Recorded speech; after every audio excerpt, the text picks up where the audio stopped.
Good morning students, कैसे हो आप सभी।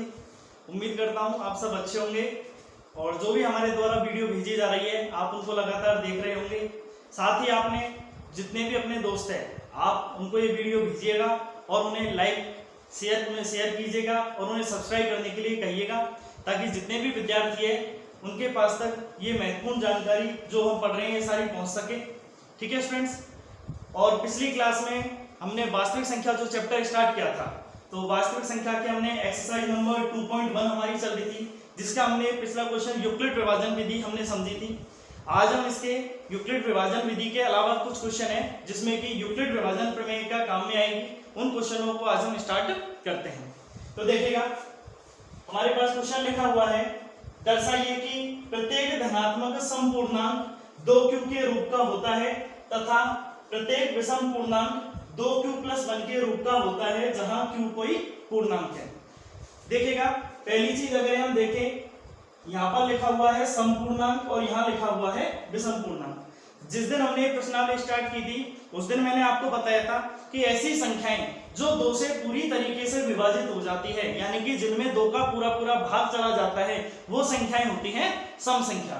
और ऐसी संख्याएं जिनमें 2 का पूरा भाग नहीं जाता है, यानी कि हम कह सकते हैं कि वो 2 से पूरी तरीके से विभाजित नहीं होती हैं, तो वो संख्याएं होती हैं विषम संख्याएं। अब हमें ये दर्शाना है कि जो भी प्रत्येक धनात्मक समपूर्णांक होगा तो समपूर्णांक तो होना चाहिए 2q के रूप का, तथा जो विषम पूर्णांक है वो होना चाहिए 2q + 1 के रूप का।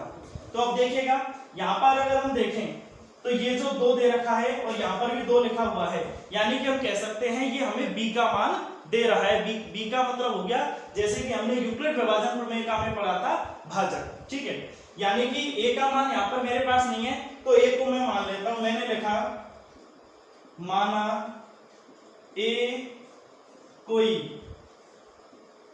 धनात्मक पूर्णांक है।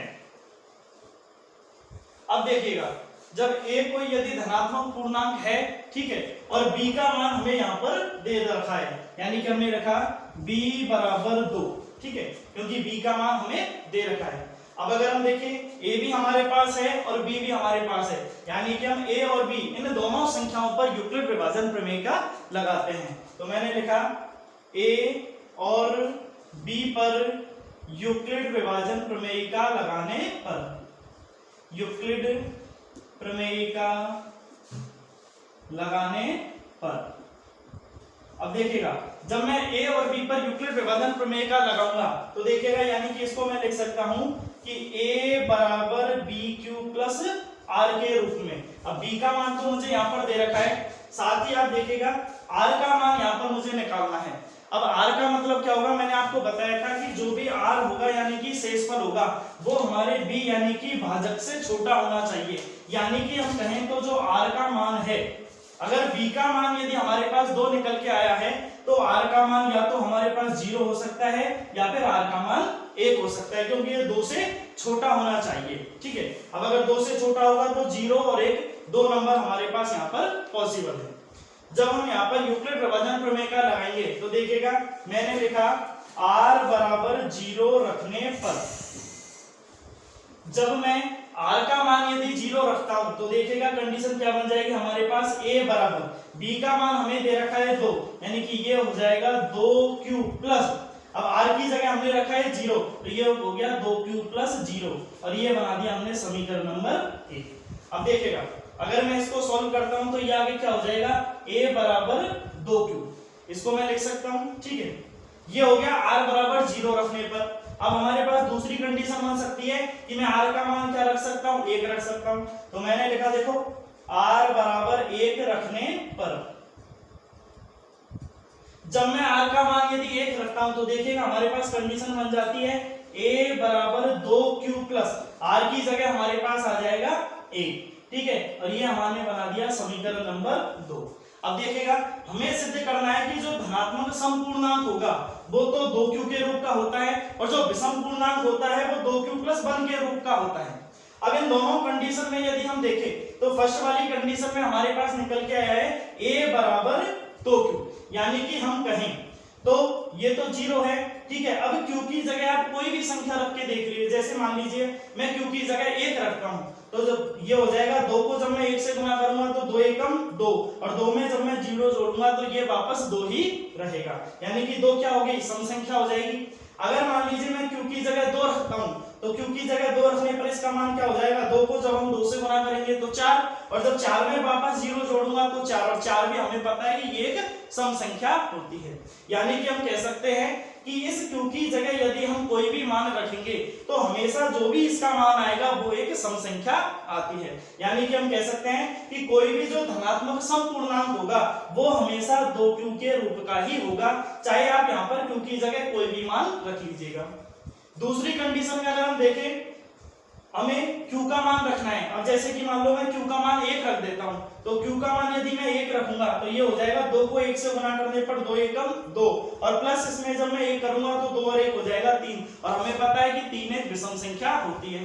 अगर मान लीजिए मैं q की जगह 2 रख के देख लेता हूं, तो ये क्या हो जाएगा, 2 को 2 से गुना करने पर 4, और जब 4 में मैं 1 जोड़ूंगा तब क्या हो जाएगा 5, और हमें पता है 5 भी एक विषम संख्या होती है। यानी कि हम कह सकते हैं कि यहाँ पर हम q का मान कोई भी रख ले, इसका जो भी मान आएगा वो हमेशा एक विषम संख्या ही आएगी। तो अतः हम कह सकते हैं कि कोई भी जो धनात्मक समपूर्णांक होगा वो हमेशा 2q के रूप का होता है, और कोई भी जो विषम पूर्णांक होगा वो हमेशा a बराबर 2q + 1 के रूप का होता है। तो हम नीचे लिख सकते हैं, अतः दोनों स्थितियों से स्पष्ट है, दोनों स्थिति से स्पष्ट है कि प्रत्येक संपूर्णांक 2q के रूप का होता है, कि प्रत्येक संपूर्णांक 2q के रूप का होता है, तथा प्रत्येक जो विषम पूर्णांक होगा वो 2q + 1 के रूप का होता है, तथा प्रत्येक विषम पूर्णांक 2q + 1 के रूप का होता है। और यही चीज हमें प्रूव करनी थी। अब देखिएगा नेक्स्ट क्वेश्चन हमें दे रखा है, जो पिछला क्वेश्चन हमने किया था वो एग्जांपल का क्वेश्चन था। अब हम फर्स्ट क्वेश्चन ले रहे हैं। देखिएगा, दर्शाइए कि एक विषम धनात्मक पूर्णांक संख्या का जो वर्ग होता है वो 8m + 1 के रूप का होता है, जहां q एक धनात्मक पूर्णांक है। अब अगर हम देखें तो ये देखिएगा हमें दे रखा है 8m + 1 के रूप का, यानी कि जो b का मान है, ये b का मान हमें दे रखा है 8। अब अगर हम देखें तो यदि b का मान यदि हमें 8 दे रहा है तो यानी कि जो भी r का मान होगा वो 8 से छोटा होगा, यानी कि वो 8 से छोटे का मतलब 0 हो सकता है, 1 हो सकता है, 2 3 4 5 6 7 तक कोई भी नंबर हो सकता है। अब अगर हम देखें, अगर हम b का मान 8 लेते हैं तो हमारे पास 7 कंडीशंस निकल के आती हैं, और सातों कंडीशंस को अगर हम सॉल्व करेंगे तो हमारा काफी सारा टाइम उसमें लग जाएगा। तो इसके लिए हम क्या करते हैं कि जो b का मान दे रखा है हमें 8, हम ऐसी संख्या ले सकते हैं जो कि 8 में जिससे विभाजित हो रही है। जैसे कि 8 को अगर हम देखें तो 2 से विभाजित हो रही है और 4 से भी विभाजित हो रही है, यानी कि हम b का मान 2 भी ले सकते हैं और 4 से लेकर भी इसको कर सकते हैं। लेकिन अगर मैं यहाँ पर b का मान यदि 2 लेता हूँ, तो b का मान यदि मैं 2 लेता हूँ तो r का मान मेरे पास 0 और 1 दो मान निकल के आते हैं, और 0 तो हो जाएगा संपूर्णांक, क्योंकि हमें तो विषम पूर्णांक का सिद्ध करना है। तो विषम पूर्णांक में केवल एक कंडीशन हमारे पास बचेगी 1 वाली, और हमें पता है कि किसी भी चीज में यदि हम अंतर करते हैं तो अंतर यानी कि तुलना करने के लिए कम से कम 2 चीजें हमारे पास होनी चाहिए। तो हम एक काम करते हैं, यहाँ पर b का जो मान है 2 की जगह हम 4 ले लेते हैं, तो 4 से हमारे पास क्या होगा, 2 कंडीशन हमारे पास विषम पूर्णांक की आ जाएगी, और 2 कंडीशन जब हमारे पास आ जाएगी तो हम दोनों में आपस में कंपेयर यानी कि तुलना कर सकते हैं। तो देखिएगा मैंने यहाँ पर लिखा, माना a कोई धनात्मक, अब देखिएगा उसने कंडीशन क्वेश्चन में हमें दे रखी है कि विषम पूर्णांक होना चाहिए, तो a जो हम लेंगे वो भी एक विषम पूर्णांक मानेंगे। माना a कोई धनात्मक विषम पूर्णांक है। अब a हमने विषम पूर्णांक मान लिया, और b का मान हमने यहाँ पर क्या मान लिया है, 4 मान लिया है। अगर b का मान आप 4 की जगह अगर 8 रख के भी आप करोगे तब भी आंसर वही आएगा, आंसर पे कोई इफेक्ट नहीं पड़ेगा।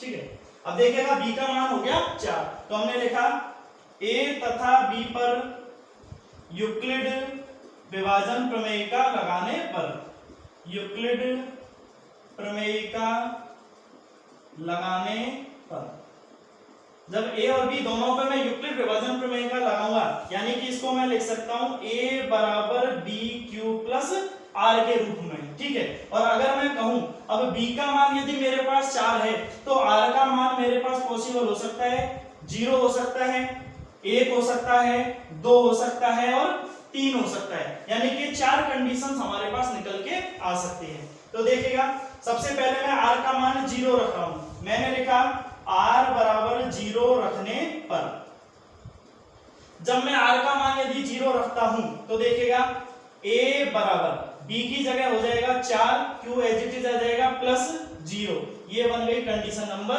1।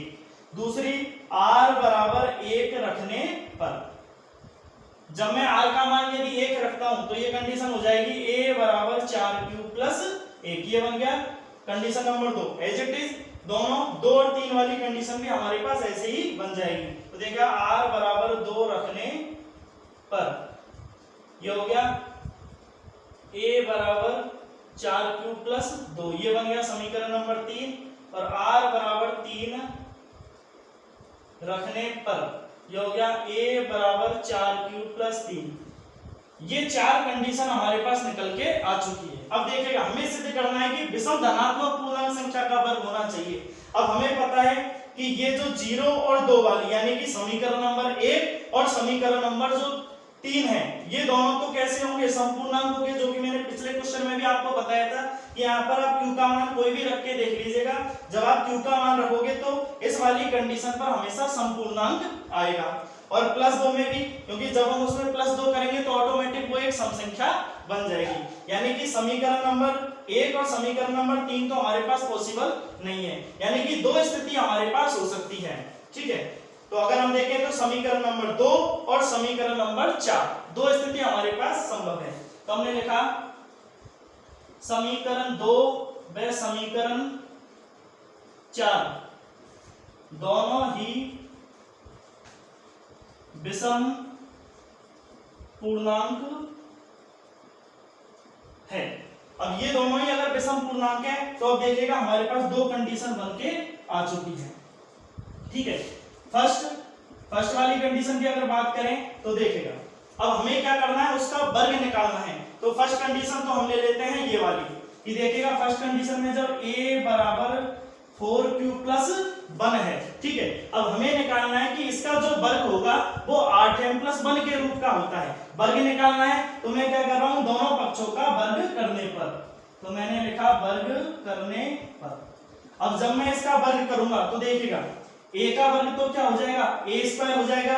अब ये हमारे पास 2 संख्याएं आ चुकी है, अब इसको हम सॉल्व करेंगे तो ये क्या हो जाएगा, a प्लस b का होल स्क्वायर, और हमें पता है जो a प्लस b का होल स्क्वायर होता है ये हो जाता है a square plus 2ab plus का b स्क्वायर, यानी कि इस तरीके से हम इसको खोल सकते हैं। अब देखिएगा a का स्क्वायर यानी कि 4q का स्क्वायर, तो ये हमने लिखा a बराबर 4q का होल स्क्वायर प्लस 2 की जगह 2 एज इट इज आ गया, गुना करना है a की जगह है हमारे पास 4q, गुना करना है b की जगह है 1, प्लस की जगह प्लस, और b का स्क्वायर यानी कि पीछे वाली जो दूसरी संख्या है इसका स्क्वायर यानी कि 1 का स्क्वायर। ठीक है, इसको मैं सॉल्व कर रहा हूं तो a का स्क्वायर तो a स्क्वायर ही रहेगा, जो 4 का स्क्वायर होता है ये हमारे पास हो जाएगा 16, प्लस जब मैं इसको गुना करूंगा तो 4 को 2 से गुना करने पर हो जाएगा 8, और 8 को 1 से गुना करने पर आएगा 8 ही वापस, और ये q एज इट इज आ जाएगा, और प्लस 1 का स्क्वायर हो जाएगा 1।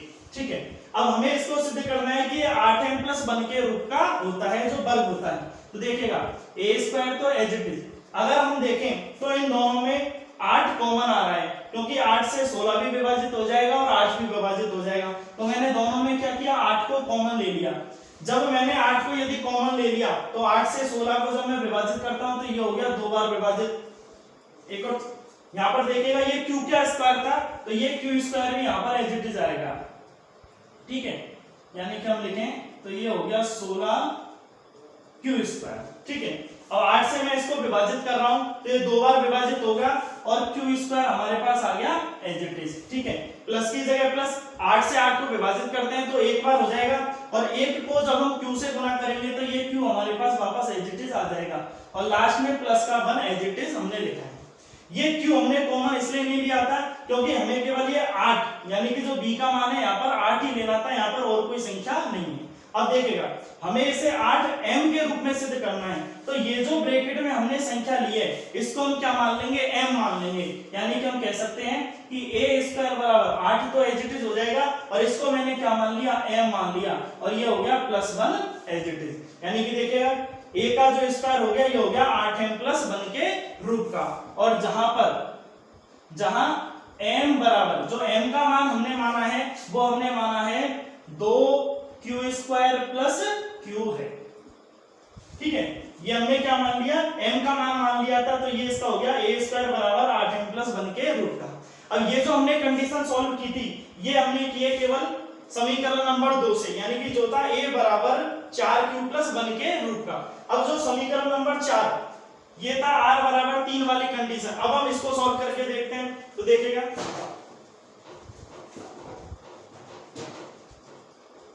जब मैं इस वाली कंडीशन को सॉल्व करूंगा यानी कि सेकंड कंडीशन में तो देखिएगा ये क्या हो जाएगा, a बराबर 4q + 3 हो जाएगा। अब मैं इसका वर्ग कर रहा हूं तो देखिए वर्ग करने पर, ठीक है। अब मैं इसका वर्ग कर रहा हूं, इसको मैं यहां से इरेज कर देता हूं। अब देखिएगा वर्ग करने पर तो जब मैं इसका वर्ग करूंगा तो ये तो हो जाएगा a स्क्वायर, ठीक है, और इसका मुझे वर्ग निकालना है तो ये हो जाएगा 4q + 3 का होल स्क्वायर, ठीक है। जैसे कि हमने यहाँ पर किया था, जैसे कि इसको मैं ये वर्ग के रूप में लिख सकता हूँ, यानी कि जब मैं इसका वर्ग करूंगा तो इसको ब्रैकेट के रूप में मैं इसको लिख सकता हूँ, ठीक है। इसी तरीके से मैं इसको यहाँ पर कर रहा हूँ तो देखिएगा a स्क्वायर तो रहेगा एज इट इज, ठीक है। अब उस फॉर्मूले से हम यहाँ पर इसको ओपन कर रहे हैं तो देखिएगा a का स्क्वायर यानी कि ये हो जाएगा 4q का होल स्क्वायर प्लस 2 की जगह रहेगा 2, गुना करना है a से, a की जगह है हमारे पास 4q, गुना करना है b से और b की जगह है हमारे पास 3, ठीक है, और प्लस है हमारे पास b का स्क्वायर, तो b का स्क्वायर यानी कि 3 का स्क्वायर, यानी कि हम लिख सकते हैं यहाँ पर 3 का स्क्वायर। जब मैं इसको सॉल्व करूंगा तो देखिएगा a स्क्वायर 4 का स्क्वायर हो जाएगा हमारे पास 16 और ये हो गया q square plus as it is आ गया। इन तीनों को हम गुना करते हैं तो 3 को जब 4 से गुना करूंगा ये हो जाएगा 12 और 12 को जब मैं 2 से गुना करूंगा तो ये हो जाएगा मेरे पास 24 और ये q आ जाएगा एज इट इज प्लस 3 का स्क्वायर हो गया हमारे पास 9, ठीक है। अब ये सॉल्व हो गया। अब देखिएगा हमें लेके आना है कि 8m + 1 के रूप का होता है, जैसे कि ये 8m + 1 के रूप का आया है तो इसका मान भी 8m + 1 के रूप का ही आना चाहिए। अब देखिएगा ये a स्क्वायर तो एज इट इज, अगर इसमें हम देखें तो इन दोनों में 8 कॉमन आ रहा है, लेकिन ये जो 9 है ये 9 8 से विभाजित नहीं होता है और हमें यहाँ पर +1 के रूप का लेके आना है। तो हम क्या करते हैं, ये जो 9 लिखा हुआ है इस 9 के टुकड़े कर लेते हैं, ठीक है। और जब मैं इस 9 के टुकड़े करता हूं यानी कि मैं इसको लिख सकता हूं 16q square plus 24q plus 9 को मैं लिख सकता हूं 8 + 1, क्योंकि जब मैं 8 में 1 जोड़ूंगा तो ये क्या हो जाएगा 9 हो जाएगा। अब टुकड़े करने से क्या हुआ, इन तीनों नंबर्स में 8 कॉमन आ चुका है। तो अब देखिएगा a स्क्वायर बराबर 8 को ले लिया मैंने कॉमन, जब 8 कॉमन आ गया तो 8 से मैं विभाजित करूंगा तो ये विभाजित हो गया 2 बार, ठीक है, 2 बार विभाजित हो गया और ये बच गया q स्क्वायर प्लस जब 8 से विभाजित करूंगा तो ये हो जाएगा 3 बार, ये हो गया 3q प्लस 8 से 8 को विभाजित करूंगा तो ये हो जाएगा 1 बार। ये कर दिया मैंने ब्रैकेट बंद और लास्ट में जो +1 बचा हुआ है इसको मैंने लिख दिया एज इट इज। अब वापस हम क्या करेंगे, इस पूरी संख्या को हम मान लेंगे m, जैसे कि हमने यहाँ पर माना था इस संख्या को m मान लिया था, ऐसे हम इसको मान लेंगे m। तो मैंने लिखा a स्क्वायर बराबर 8 तो एज इट इज आ गया और इसको हमने मान लिया m, तो ये हो गया 8m + 1, ठीक है। जहां पर हम लिख सकते हैं जहां m बराबर 2q square plus 3q plus 1 है, ठीक है, यहां पर लिख दिया। ये हमने क्या मान लिया था, m मान लिया था। अब देखिएगा a स्क्वायर का मान 8m + 1 आया है। अब देखिएगा दोनों कंडीशन हमारे पास अलग थी। ये वाली कंडीशन में अगर हम देखें तो a बराबर 4q + 1 था, जब हमने इसका वर्ग किया तब भी हमारे पास आंसर निकल के आया a स्क्वायर बराबर 8m प्लस 1 के रूप का। यहाँ पर देखिएगा कंडीशन अलग है, यहाँ पर थी a बराबर 4q प्लस 3 यानी कि 4q प्लस 3 था हमारे पास, और जब हमने इसको सॉल्व किया तब भी हमारे पास क्या निकल के आया 8m प्लस 1 निकल के आया a स्क्वायर का मान। यानी कि हम कह सकते हैं कि किसी भी जो विषम धनात्मक पूर्णांक संख्या का वर्ग होगा वो हमेशा 8m प्लस 1 के रूप का ही निकल के आता है। ठीक है स्टूडेंट्स, अब देखिएगा नेक्स्ट क्वेश्चन है हमारे पास, यूक्लिड विभाजन द्वारा दर्शाइए कि किसी भी धनात्मक पूर्णांक संख्या का घन। अब देखिएगा पिछला जो क्वेश्चन था उसमें हमसे वर्ग पूछा था, और इस क्वेश्चन में हमसे पूछा है कि पूर्णांक संख्या का जो घन होगा वो 9q या 9q प्लस 1 या 9q प्लस 8 के रूप का होता है, जहां पर q एक पूर्णांक है। एक और चीज, ये जो q लिखा हुआ है, अब q क्योंकि हमारा जो फॉर्मूले में होता है वो हम q लेते हैं भाजक के लिए, ठीक है, यानी कि भागफल के लिए जो हम लिखते हैं, तो यहाँ पर इस q की जगह हम m ले लेते हैं, ठीक है। बाकी से आप q मानो, m मानो, n मानो, इससे कोई फर्क नहीं पड़ता है। तो हम इसको एक काम करते हैं कि 9m के रूप का मान लेते हैं, ये हो जाएगा 9m, ये हो जाएगा 9m प्लस 1 और ये हो जाएगा 9m प्लस 8 के रूप का हो जाएगा। अब देखिएगा, यानी कि हम कहें तो b का मान तो हमें दे रखा है, a का मान हमें मानना है, तो हमने लिखा माना a कोई धनात्मक पूर्णांक है। यदि a कोई धनात्मक पूर्णांक है, अब देखिएगा यहां पर अगर हम देखें तो b का मान यहां पर भी और यहां पर भी हमें 9 दे रखा है। जैसे कि पिछले क्वेश्चन में मैंने आपको बताया था कि या तो हम इसको 9 ले सकते हैं, या पर ऐसी कोई सी भी संख्या ले सकते हैं जो कि जिससे 9 विभाजित हो रहा हो, यानी कि 9 अगर हम देखें तो 3 से विभाजित हो रहा है, यानी कि b का मान हम 9 की जगह 3 भी यहाँ पर रख सकते हैं। 9 इसलिए नहीं रख रहे हैं क्योंकि अगर हम 9 रखते हैं तो हमारे पास लगभग 8 कंडीशन बन के आती है, और 8 कंडीशन को सॉल्व करना फिर काफी लेंथी सवाल हो जाता है। इसलिए हम इसको क्या करेंगे, b बराबर 9 की जगह 3, ठीक है, b का मान यदि हम 3 रख देते हैं। अब देखिएगा, तो हमने लिखा a और b पर यूक्लिड प्रमेयिका लगाने पर, जब a और b पर हम यूक्लिड प्रमेयिका लगाएंगे, अब b का मान यदि हमारे पास 3 है तो r का मान अगर हम देखें तो ये हो गया a बराबर bq प्लस r, और जो r का मान होगा वो r का मान हमारे पास 0 हो सकता है, 1 हो सकता है और 2 हो सकता है, यानी कि 3 कंडीशन हमारे पास पॉसिबल है, ठीक है। अब तीनों स्थितियों से हमें क्या करना है कि इसका घन हमें निकालना है, ठीक है। तो 3 कंडीशन अगर हम देखें तो बन के आएगी, फर्स्ट कंडीशन तो हो जाएगी a बराबर b की जगह हमने रखा 3q प्लस r की जगह मैं रख रहा हूं 0, ठीक है। ये कंडीशन कब है, r बराबर 0 रखने पर, यानी कि मैं यहां लिख देता हूं r बराबर 0 रखने पर। एक कंडीशन तो हमारे पास निकल के ही आ जाएगी, दूसरी कंडीशन r बराबर 1 रखने पर, जब मैं r का मान यदि 1 रखूंगा तो ये क्या हो जाएगा, a बराबर 3q प्लस 1, ये बन गया हमारे पास कंडीशन नंबर सेकंड। थर्ड अगर आप देखें r बराबर 2 रखने पर, तो ये हो जाएगा a बराबर 3q प्लस 2, ये बन गई हमारे पास तीनों कंडीशन, ठीक है। अब देखिएगा धनात्मक पूर्णांक संख्या है, यानी कि सम विषम से यहाँ पर कोई फर्क नहीं पड़ेगा, यानी कि तीनों कंडीशन में ही हमें सॉल्व करना है। अब देखिएगा, तो फर्स्ट वाली कंडीशन को मैं ले रहा हूं, ठीक है। फर्स्ट वाली कंडीशन में उसका घन हमें निकालना है, तो देखिएगा हमारे पास है a बराबर, अब ये 3q प्लस 0 लिखा हुआ है, तो 0 से तो यहाँ पर कोई इफेक्ट नहीं पड़ेगा, यानी कि इसको मैं लिख सकता हूं a बराबर 3q, ठीक है। अब मुझे निकालना है इसका घन करने पर, ठीक है। अब घन का मतलब हो गया इसकी घात 3 निकालना, वर्ग का मतलब होता है उसकी घात 2 हमें निकालनी है। तो देखिए a का घन करेंगे तो ये तो हो जाएगा a की घात 3, और जब 3q का घन निकालेंगे तो ये हो जाएगा 3q की घात 3। जब मैं इसको सॉल्व करूंगा तो ये हो जाएगा a3 बराबर 3 का घन यदि हम देखें तो ये हो जाएगा 27, और जब q का घन यदि हम निकालते हैं तो ये हो जाएगा q की घात 3।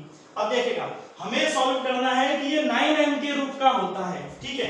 अब यानी कि a3 तो रखा हमने एज इट इज, अब 27 में मैंने क्या किया, 9 को कॉमन ले लिया, जब मैं 9 को यदि कॉमन ले लेता हूं तो यहाँ मेरे पास बच जाता है 9 से मैं 27 को विभाजित करूंगा तो यानी कि 3 बच गया हमारे पास, और ये Q3 हमारे पास आ चुका है एज इट इज। जैसे कि पिछले क्वेश्चन में हमने माना था कि इसको हमने क्या मान लिया था, m मान लिया था। अब देखिएगा जो मैंने यहाँ पर चेंज किया था ना, यहाँ पर मैंने m लिखा था, वो इसलिए लिखा था क्योंकि यहाँ पर q हमारे पास ऑलरेडी दे रखा था जो फॉर्मूले में चलता है, ठीक है, इससे कोई फर्क नहीं पड़ता। आप यहाँ पर m लिख सकते हो और इसको आप q मान सकते थे, ठीक है। अब ये हो गया, तो ये हो जाएगा a3 बराबर 9 और इसको हमने मान लिया m, यानी कि हम कह सकते हैं किसी भी जो धनात्मक पूर्णांक है इसका जो घन होगा वो 9m के रूप का होगा। और यहाँ पर हमने लिख दिया जहां m बराबर 3q और इसकी घात क्या हो जाएगी, सॉरी ये क्या हो गया 3q और इसकी घात 3, ठीक है। तो ये क्या हो गया, जहां m बराबर 3q और इसकी घात क्या हो जाएगी 3 हमने मान लिया, यानी कि ये हो गया 1 की घात 3, यानी कि किसी भी जो पूर्णांक का घन होगा उसको हम 9m के रूप में लिख सकते हैं।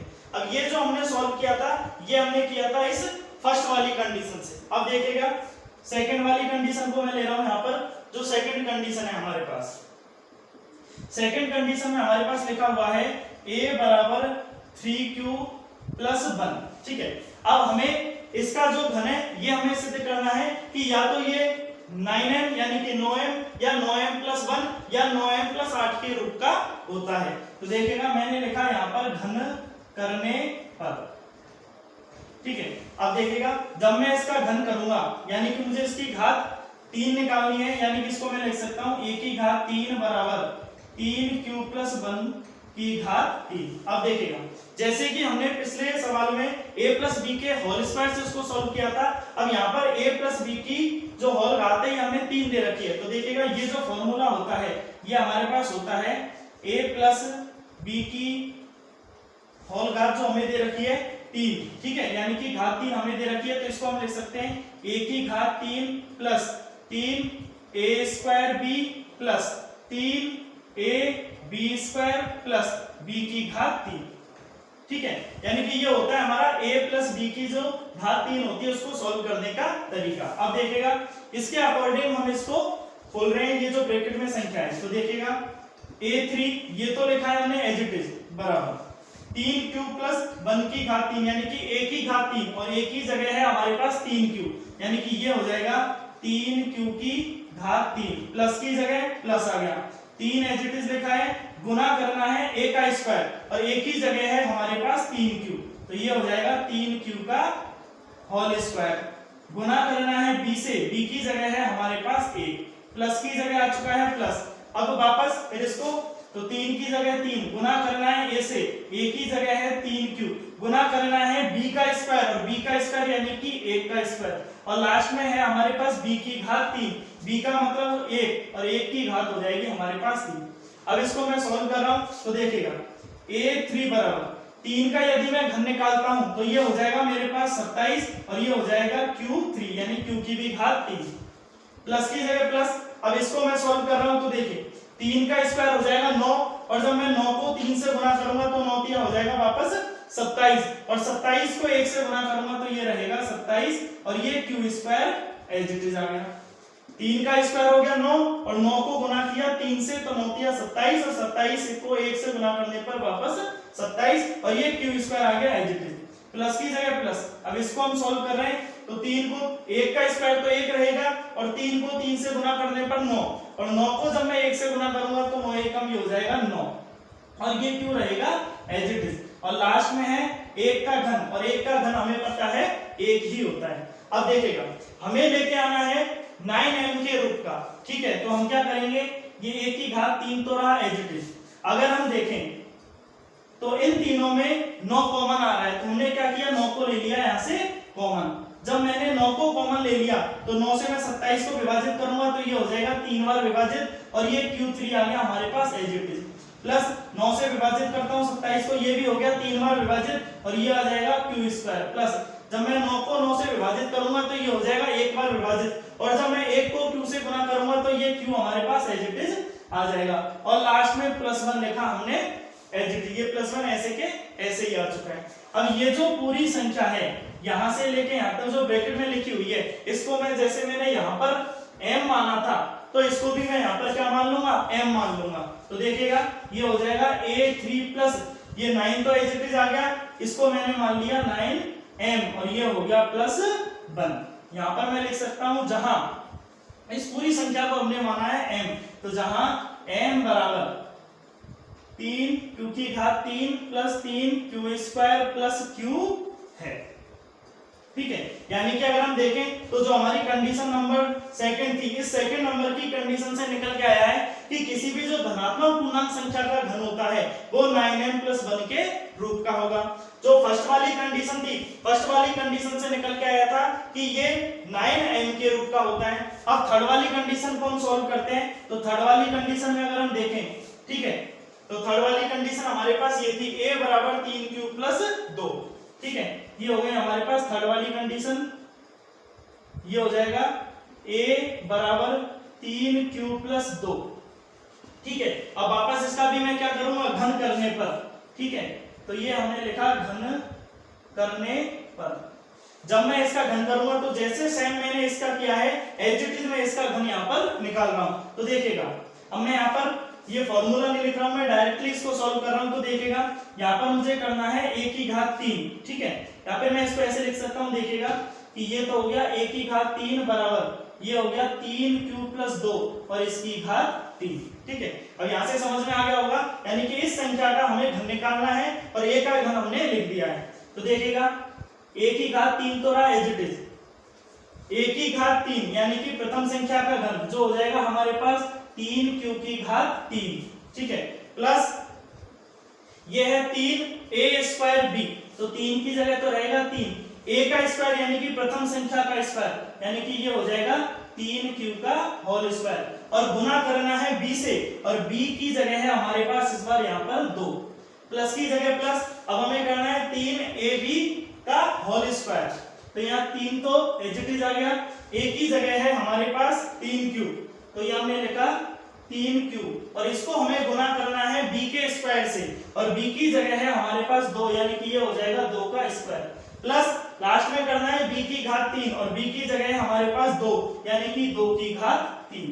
ठीक है, अब मैं इसको आगे सॉल्व कर रहा हूं। तो देखिएगा ये हो गया a3 बराबर, इसको मैं सॉल्व करूंगा तो 3 का घन हो जाएगा हमारे पास 27, और ये आ जाएगा q की घात 3 प्लस, जब मैं इसको सॉल्व करूंगा तो 3 का स्क्वायर हो जाएगा हमारे पास 9, और जब मैं 9 को गुना करूंगा 3 से तो 9 की 27, और 27 को गुना करूंगा 2 से तो 27 दूनी हो जाएगा 54, और ये q स्क्वायर रहेगा हमारे पास एज इट इज, यानी कि ये हो गया 54q स्क्वायर, प्लस की जगह आ गया प्लस। इसको मैं जब सॉल्व करूंगा तो 2 का स्क्वायर हो जाएगा 4, और 4 को मैं 3 से गुना करूंगा, 4 3 12 हो जाएगा, और 12 को वापस जब मैं 3 से गुना करूंगा तो 12 को 3 से गुना करने पर ये आ चुका है हमारे पास 36।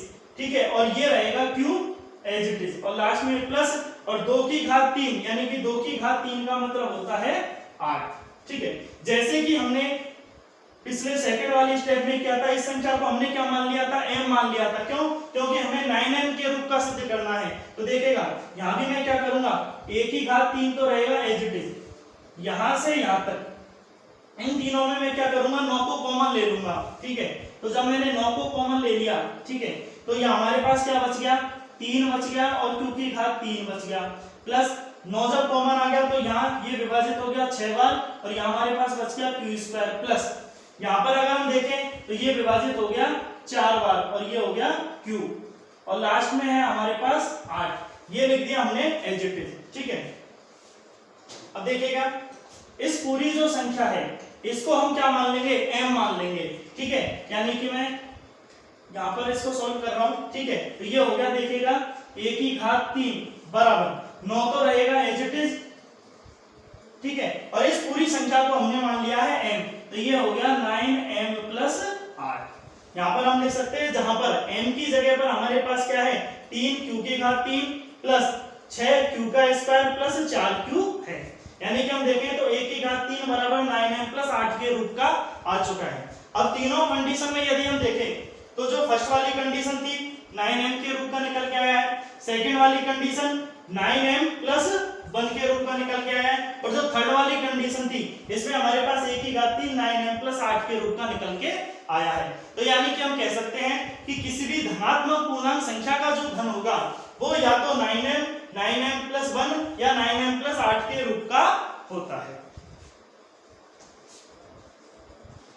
ठीक है, अब देखिएगा नेक्स्ट क्वेश्चन है हमारे पास, दर्शाइए कि किसी भी धनात्मक विषम पूर्णांक संख्या को 6q+1 6q+3 या 6q+5 के रूप में लिखा जा सकता है जहां q एक धनात्मक पूर्णांक है। ठीक है, अब देखिएगा बिल्कुल सेम जैसे कि हमने पिछले दोनों क्वेश्चन किए थे, बिल्कुल एज इट इज करना है।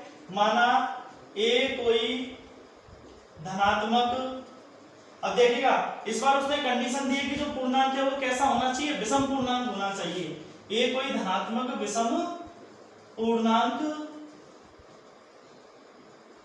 है। अब a यदि कोई धनात्मक विषम पूर्णांक है और b का मान हमें दे रखा है, b की जगह है हमारे पास 6। ठीक है, अब देखें तो हम लिखे a और b पर यूक्लिड प्रमेय का लगाने पर, यूक्लिड प्रमेय का लगाने पर जब a और b इन दोनों पर हम यूक्लिड प्रमेय का लगाएंगे, यानी कि अब इसको हम लिख सकते हैं a बराबर bq+r के रूप में। अब यहाँ पर देखिएगा जब b का मान यदि 6 है तो r का मान यदि हमारे पास 0 हो सकता है, 1 हो सकता है, 2 3 4 5, यानी कि 6 से छोटा कोई भी मान हो सकता है। तो इसके लिए हमारे पास 0 1 2 3 4 5 यानी कि ये 6 कंडीशंस हमारे पास हो सकती है। अब देखिएगा सारी कंडीशंस में यहाँ पर लिख रहा हूँ। फर्स्ट कंडीशन में अगर मैं देखूं तो देखिएगा r बराबर 0 रखने पर, जब मैं r बराबर 0 रखता हूं तो ये क्या हो जाएगा, a बराबर b की जगह है हमारे पास 6, तो ये हो जाएगा 6q+0। ठीक है, यानी कि इसको मैं लिख सकता हूं a बराबर 6q, क्योंकि 0 से यहाँ अगर किसी भी संख्या में यदि हम 0 को जोड़ते हैं तो वापस वही संख्या आ जाती है, इसलिए यहाँ 0 का कोई महत्व नहीं है, तो मैंने इसको a बराबर 6q लिख दिया है। अगर हम देखें तो r बराबर 1 रखने पर, जब मैं r की जगह यदि 1 रखता हूं तो देखिएगा ये कंडीशन बन जाएगी a बराबर 6q+1, ये हो गया समीकरण नंबर 2। r बराबर 2 रखने पर, जब मैं r का मान यदि 2 रखता हूं तो ये हो जाएगा a बराबर 6q+2, ये बन गई समीकरण नंबर 3। r बराबर 3 रखने पर ये हो जाएगा a बराबर 6q+3, ये हो गया समीकरण नंबर 4। r बराबर 4 रखने पर ये हो जाएगा a बराबर 6q+4, ये बन गया समीकरण नंबर 5। और लास्ट एक r बराबर 5 रखने पर, तो ये हो जाएगा r बराबर 5 रखने पर, जब मैं r का मान यदि 5 रखता हूं तो ये हो जाएगा a बराबर 6q+5, और ये बन गया हमारे पास समीकरण नंबर 6। ठीक है, यानी कि हमारे पास ये 6 कंडीशंस है। अब देखिएगा उसने हमें दे रखा है कि विषम पूर्णांक संख्या है जिसको हमें व्यक्त करना है। अगर हम देखें तो समीकरण नंबर 1, समीकरण नंबर 3 और समीकरण नंबर 5 ये हमारे पास क्या हो जाएंगे, समपूर्णांक है, यानी कि हम यहाँ पर लिख सकते हैं समीकरण नंबर 1, समीकरण नंबर 3 और समीकरण नंबर 5। समीकरण 1, 3 व 5 स्थिति संभव नहीं है क्योंकि ये समपूर्णांक हैं। अब ये कंडीशंस अगर संभव नहीं है यानी कि ये तो समपूर्णांक हो गया, इसका मतलब इनके अलावा जो हमारे पास बच गया समीकरण नंबर 2, समीकरण नंबर 4 और समीकरण नंबर 6, ये क्या हो जाएंगे, हमारे पास विषम पूर्णांक हो जाएंगे। तो हम कह सकते हैं, अतः हम कह सकते हैं कि ये तो हो गई समपूर्णांकी कि किसी भी विषम पूर्णांक संख्या को अब देखिएगा समीकरण नंबर 2 यानी कि हम किस रूप में लिख सकते हैं, 6q+1।